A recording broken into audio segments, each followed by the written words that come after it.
Demi Allah, siapa yang jujur dalam menyampaikannya, ya saya bersumpah dengan nama Allah, demi Allah tidak ada Al-Fatihah setelah salat 5 waktu.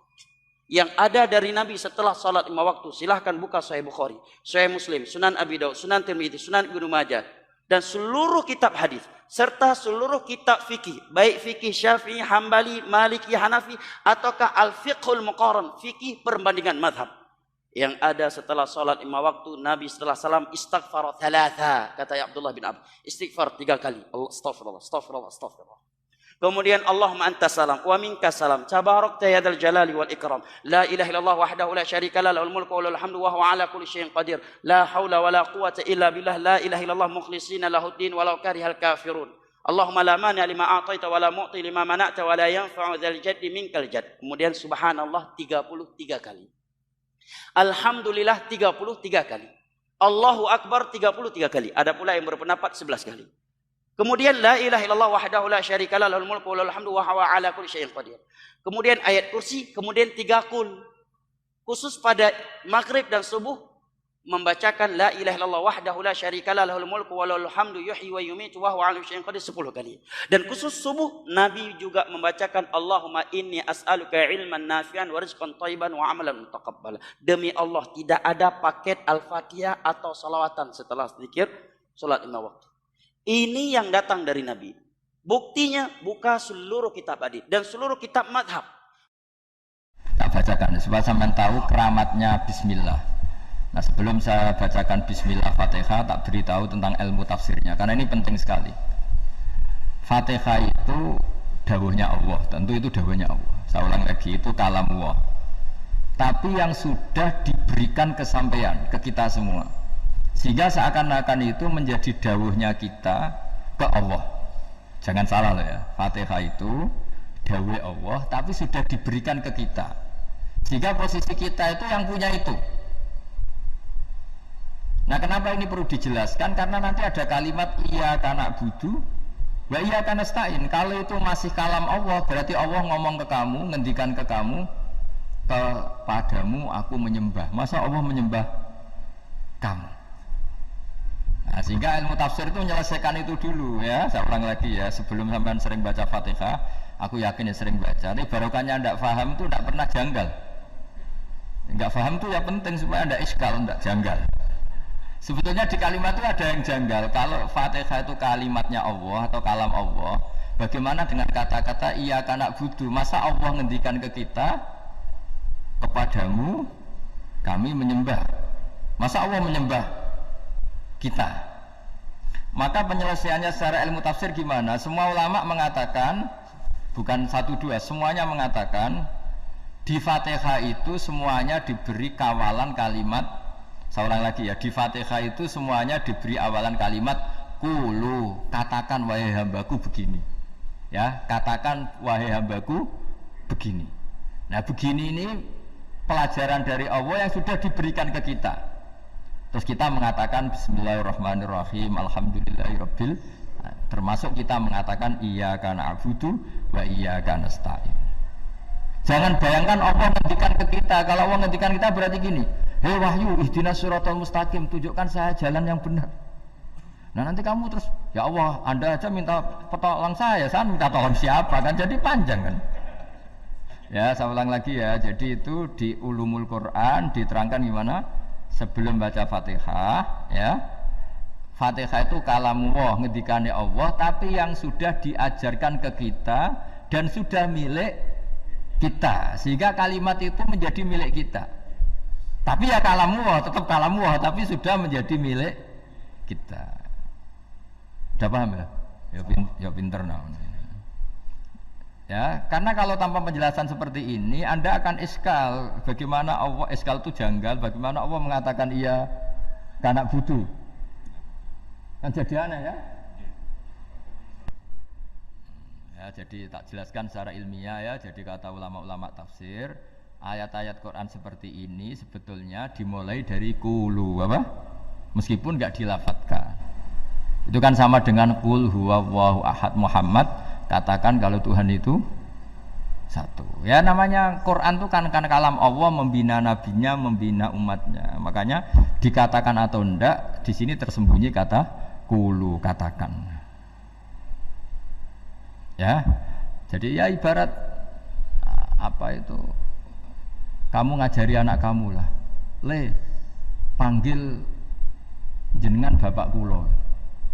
Itu maksudnya anak itu, kalimat itu kalimat kamu, tapi kamu ajarkan ke anak kamu. Terus anak kamu bilang, Pak jenengan bapak kulo. Nah, ketika kamu mengatakan jenengan, bukan kamu mengatakan jenengan anakku, berarti anakmu itu bapakmu, kan lucu kan? Anak kamu ajari jenengan bapak kulo. Kamu, engkau, bapak saya. Terus anak kamu mengulang jenengan atau kamu bapak saya. Berarti itu kalimat yang kamu ajarkan, tapi sekarang sudah milik anak kamu. Kalau itu kalimat kamu kan lucu, masa anak kamu bilang bapak. Nah itu seperti itu. Jadi ulama memberi solusi atau jawaban iya karena abudu. Iya itu sebelumnya ada kata-kata kulu, katakan wahai hambaku, hubungan kamu dengan saya adalah katakan iya karena butuh wa iya karena nasta'in. Terus hubungan kamu dengan saya katakan juga dalam doamu ihdinas siratal mustaqim. Jelas ya, jadi itu kalam Allah yang sudah milik kita karena diajarkan Allah untuk kita. Dong ya? Ya dong, gak jelas gak. Tapi bagus, gak jelas itu bagus. Kalau kamu jelas gak jadi dikrem, jadi gubernur. Min azimi fadliha kasratu asma'iha wa fadail ukhra. Ini cerita dramatisnya surat Al-Fatihah. Qala Abu Hurairah radhiyallahu anhu inna iblisa ranna khina unsitat Al-Fatihah. Jadi iblis itu begitu kesakitan. Ini kitab Abu Abdul Farad karangannya Syekh Muhammad Alawi, juga kutipan dari beberapa kitab. Yang jelas beliau sendiri juga ngutip dari beberapa riwayat di beberapa hadis. Halaman 1, 2, 3. Ketika Fatihah turun itu iblis kesakitan. Kayak orang sakit gigi lah, tersiksa sisanya karena turunnya surat apa? Al-Fatihah. Artinya kalau Anda baca Fatihah dijiwai, maka Anda melemahkan setan, melemahkan iblis. Wa qala Mujahid, khina unzilat Fatihatul kitab ronna fastama indahu asyayatin. Jadi ketika Fatihah itu turun, iblis itu terkapar lah kira-kira, sampai dijenguk banyak setan. Jadi kamarnya di ICU lah kira-kira gitu kalau sekarang itu. Entah Covid entah enggak tahu, pokoknya di ICU sampai dijenguk banyak setan. Enggak tahu bawa apa enggak tahu, pokoknya dijenguk banyak setan. Ono nyangoni karena ini apa? Ketuanya apa? Pingsan, sakit.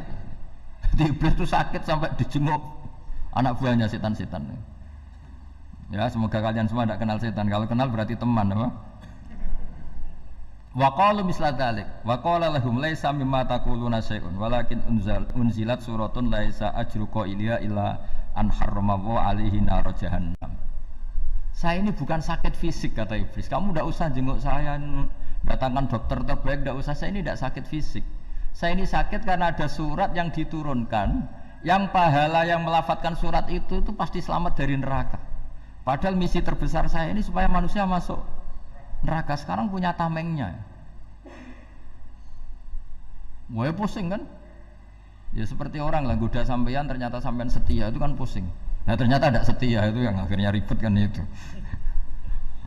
Jadi iblis itu cita-cita terbesarnya kan semua orang itu masuk neraka. Nah sekarang turun satu surat yang gara-gara surat itu siapapun yang baca dijamin selamat dari neraka. Jadi walakin unzilat suratun laisa ajru qailiha illa an harramallahu alaihi nar jahannam. Karena jadi dia shock lah istilahnya, kalau orang di Jawa itu bilang shock. Aduh sial nasib saya ini umat nggak bisa saya goda lagi karena punya tamengnya tadi punya. Qad batala kaidukum wa makrukum. Rekayasa kalian sekarang itu tidak ada gunanya semua. Nah, ini alhamdulillah di Indonesia kelihatan kan banyak yang miskin, banyak yang susah. Tapi selagi mereka masih sholat, itu keinginan mencari halal itu masih tinggi. Kayak apa kita di tengah kota, jauh dari anak istri, jauh dari tetangga. Biasanya kalau orang jauh dari anak istri, tetangga kan sakar PDW. Tapi yang soleh masih banyak, sudah jauh dari keluarga tetap lurus. Loh kalau yang dekat lurus kan wajar, konangan wong akeh gitu. Ini sudah jauh masih lurus. Nah ini nggak lepas dari barokahnya surat apa? Surat Fatihah tadi. Jadi karena ada surat yang menjamin pelafalnya atau qailiha terbebas dari api neraka. Wa qalat as-sayatinu lahu is ayyusa'in ta'muruna ya maulana. Faqala lahum idhabu wajtahidu hatta tukhfilu qulubahum hatta la yaqulu hadhihi surah. Lalu kita gimana? Jari para setan gitu. Lalu kita gimana? Terus kata iblis, sudah bikin mereka lupa sehingga tidak baca lagi. Selagi masih baca kita pasti keok. Jadi kalau sampean sudah jarang baca Fatihah itu berarti sudah bagian dari kemenangan apa? Iblis. Jadi kalau sampean sudah jarang baca Fatihah itu berarti bagian dari kekalahan Anda, kemenangan iblis.